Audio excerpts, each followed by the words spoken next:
Votre fidélité nous honore et merci de nous la renouveler. Voici le sommaire de cette édition. Élection de la RDC au Conseil des droits de l'homme de l'ONU mercredi à New York. La société civile salue une victoire diplomatique mais reste exigeante envers le gouvernement congolais de la République pour plus d'efforts dans le cadre du respect des droits de l'homme. Vous suivrez dans ce journal Georges Kapiamba de l'ONG ACAJ et Dani Singoma du CIDIRSOC. Certaines artères à Kinshasa sont dans un état impraticable. Dans ce journal, focus sur les avenues Nyango et Kalemelembe dans la municipalité de Lingwala. Avec le retour des pluies, la dernière avenue est devenue un véritable lac artificiel. Goma commence à enterrer les victimes du naufrage du bateau Merdi dans les eaux du lac Kivu. Ce jeudi, une quinzaine de corps a été inhumée après une émouvante cérémonie d'hommage au stade de l'Unité. Madame, Monsieur, bienvenue. Je l'ai annoncé dans les titres, l'élection de la RDC au Conseil des droits de l'homme de l'ONU mercredi à New York aux USA est saluée par la majorité des organisations non gouvernementales des droits de l'homme à Kinshasa. Pour Georges Kapiamba, le président de l'ONG ACAJ, c'est une bonne nouvelle pour le pays et le gouvernement devra mettre profit à cette opportunité pour intensifier son plaidoyer pour la résolution de la crise sécuritaire et humanitaire dans la partie orientale. Georges Kapiamba a été joint au téléphone par Fabien Doumbala.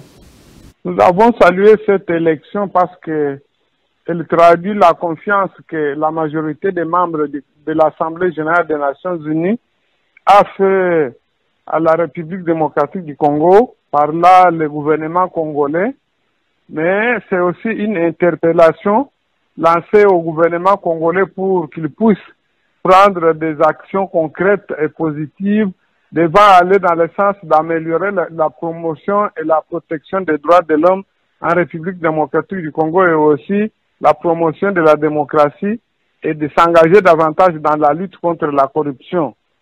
Donc nous disons que c'est une victoire diplomatique pour le gouvernement congolais qui doit être exploitée avec beaucoup de sagesse pour qu'elle puisse effectivement profiter à la République démocratique du Congo.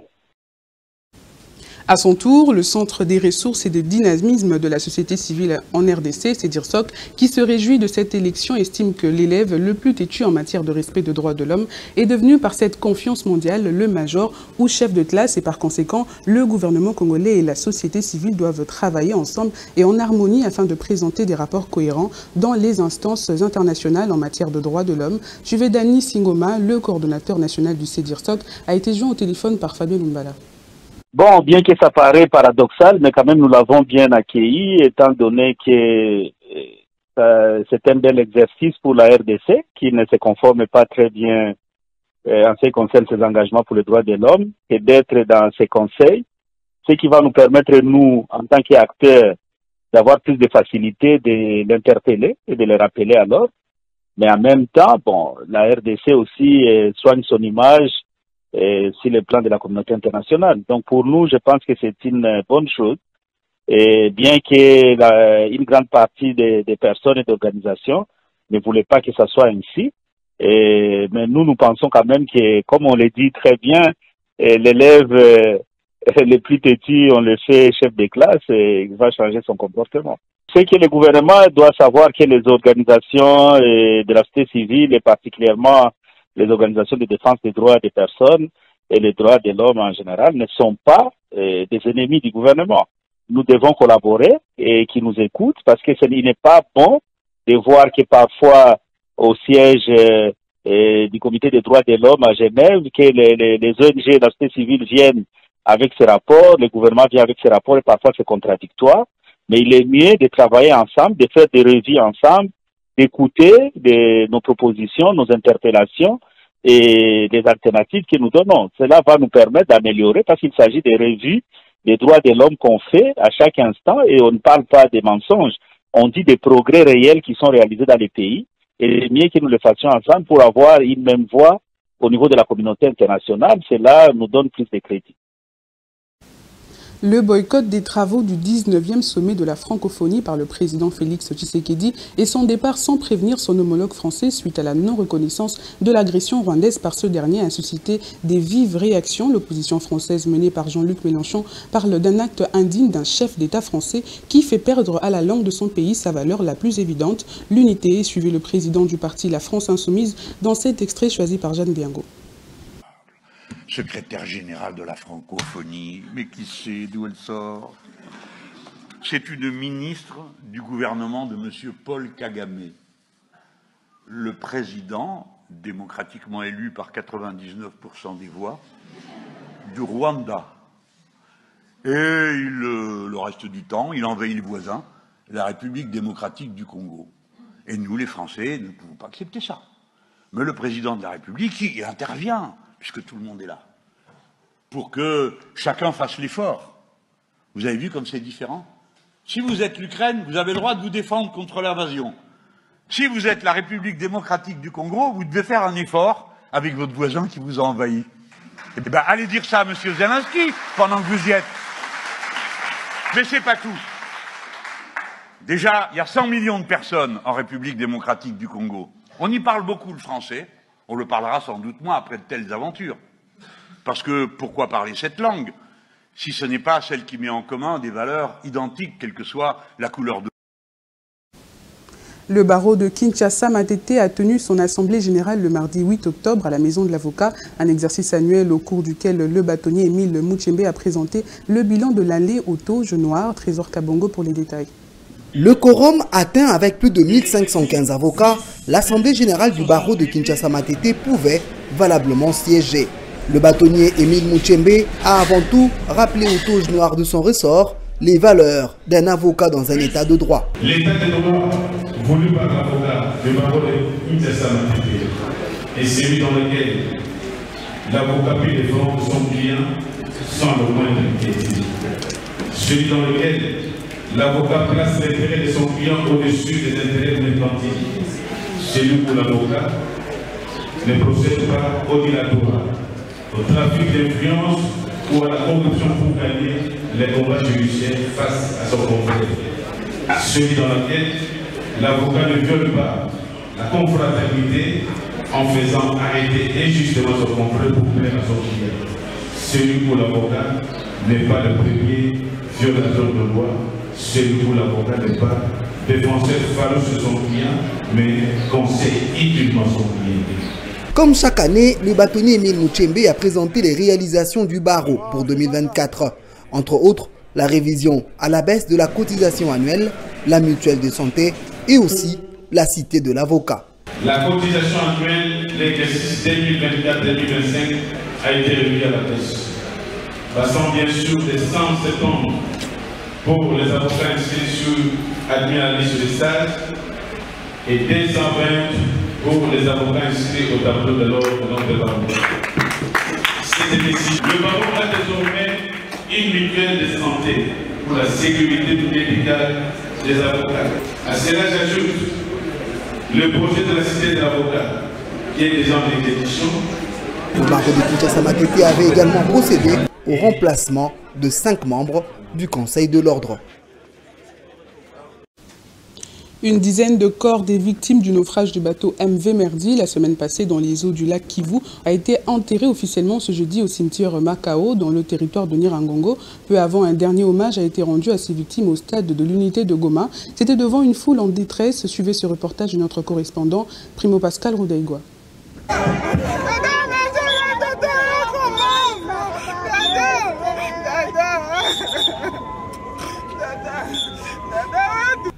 Les douleurs étaient lisibles sur plusieurs figures attristées venues accompagner les leurs. Ils étaient inconsolables devant une foule nombreuse constituée en grande partie des familles des victimes. Après avoir récupéré une dizaine de corps bien identifiés à la morgue de l'hôpital provincial de Goma, les cercueils ont été exposés à l'esplanade du stade de l'unité de Goma pour le dernier hommage avant de les conduire à leur dernière demeure au cimetière Makao.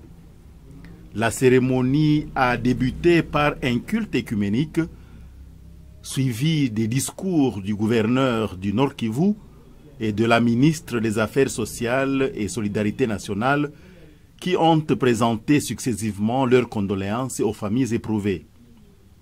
D'autres corps seront inhumés demain vendredi à Minova, dans la province du Sud Kivu. Un cimetière approprié a été rendu disponible par les autorités provinciales avec l'appui du gouvernement central. Le gouverneur Jean-Jacques Pouroussi du Sud Kivu a rassuré les familles éprouvées de sa juridiction que les moyens ont été envoyés par le gouvernement central pour la prise en charge des obsèques de toutes ces familles en détresse.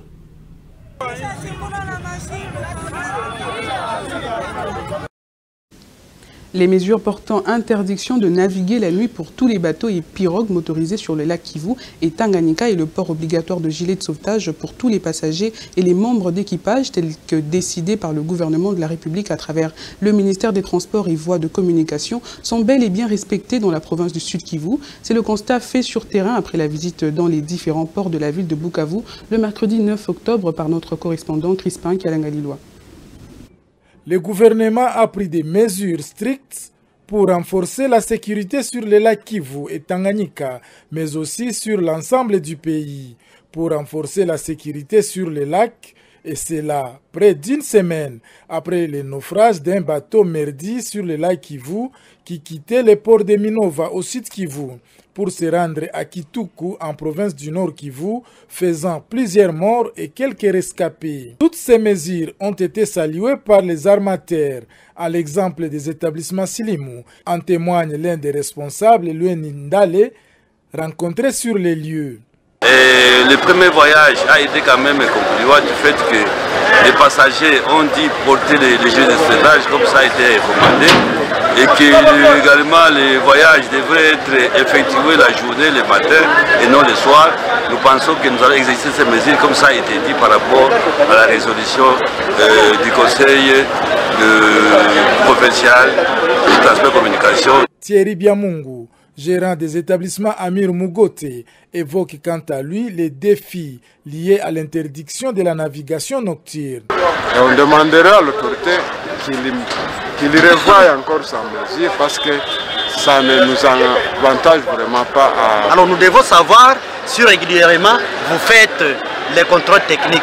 Trouvé sur les lieux en mission d'inspection des installations portuaires, le ministre provincial des Transports au Sud Kivu, Paulin Birengerenge, dit venir s'assurer du respect des règles de navigation, notamment l'interdiction de naviguer la nuit, le port des gilets de sauvetage, contrôle de la police d'assurance et les contrôles techniques des bateaux, et cela sur instruction du gouverneur de province, a-t-il dit. Nous demandons à chaque armateur de l'observer scrupuleusement.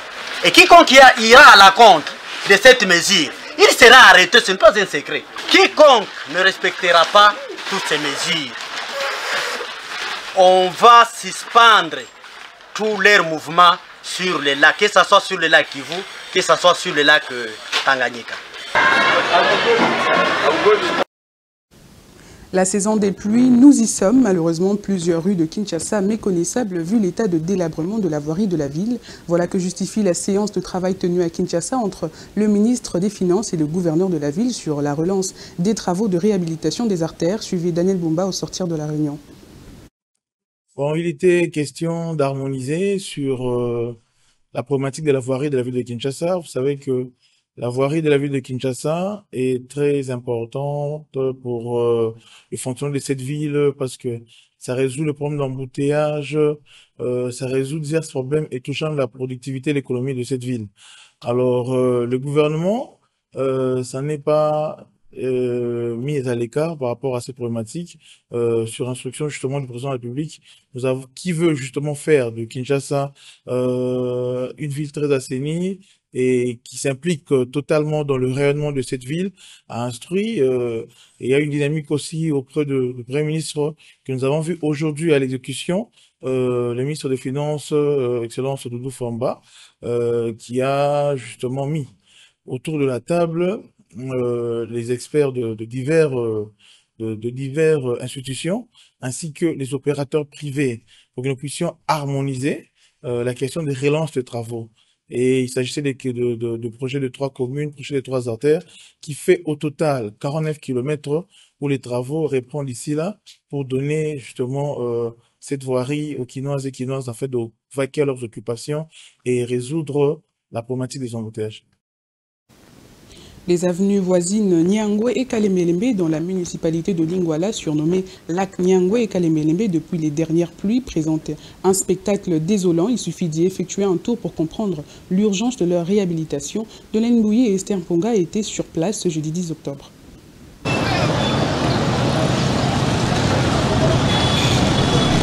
Plongés dans un état de délabrement lamentable depuis un long moment, les cas des avenues Nyangwe et Kalembelembe appellent au secours. Le niveau de destruction de ces deux avenues, principale voie d'accès et des sorties de la commune de Lingwala vers le centre-ville, devrait occuper les top soucis des autorités ayant en charge au niveau national comme provincial des infrastructures. La circulation de piétons et des automobiles sur l'avenue Nyangwe et Kalembelembe s'est transformée en corvée. La situation va de pire en mal, surtout en cette période pluvieuse. Les inquiétudes se multiplient et c'est tout le monde qui en parle. Cette avenue est dans cet état depuis plusieurs années. Les travaux exécutés par les gouvernements ne sont pas bien faits. Les caniveaux sont bouchés, toutes les voies sont bloquées. Nous sommes exposés à plusieurs risques. Par exemple, si quelqu'un tombe dans ces eaux, peut facilement contracter de maladies. Nous demandons au gouvernement de faire son travail. Quand il lance les travaux de réhabilitation, certes ils commencent bien, mais n'achèvent jamais ce qu'ils ont commencé. C'est ce qui a entraîné le délabrement. L'espoir suscité par l'annonce il y a plusieurs mois de la réhabilitation imminente de ces deux avenues s'évanouit alors que l'urgence pour ces cas d'école s'impose.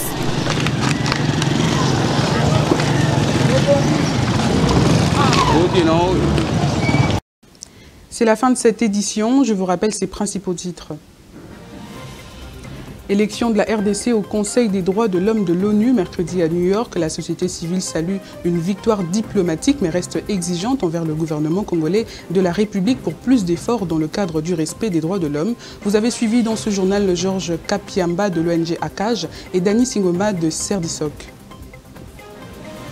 Certaines artères à Kinshasa sont dans un état très impraticable. Dans ce journal, focus sur les avenues Nyangwe et Kalembelembe dans la municipalité de Lingwala. Vous l'avez constaté avec le retour des pluies, la dernière avenue est devenue un véritable lac artificiel. Goma commence à enterrer les victimes du naufrage du bateau Merdi dans les eaux du lac Kivu. Ce jeudi, une quinzaine de corps a été inhumée après une émouvante cérémonie d'hommage au stade de l'Unité. Bonne suite de programmes sur Congo 26 Télévision, la chaîne de l'Unité nationale.